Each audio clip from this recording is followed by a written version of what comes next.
Anyone meaning in Hindi कोई व्यक्ति, कोई भी, किसी को। एनीवन मीनिंग इन उर्दू कोई फ़र्द, कोई एक, कोई शख्स। चलिए अब कुछ सेंटेंसेस के माध्यम से इसको और समझते हैं। हमारा फर्स्ट एग्जाम्पल है, आपको किसी को गाली नहीं देना चाहिए। इसका इंग्लिश ट्रांसलेशन है, you should not abuse anyone.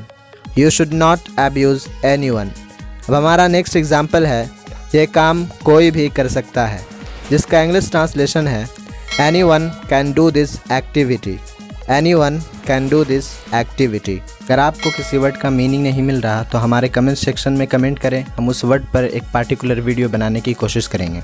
उम्मीद करता हूं कि आपने इस वर्ड को बड़े अच्छे तरीके से समझा। चैनल में और भी वीडियोज़ हैं जिन्हें आप जाकर देख सकते हैं। And please do not forget to subscribe our channel and press the bell icon.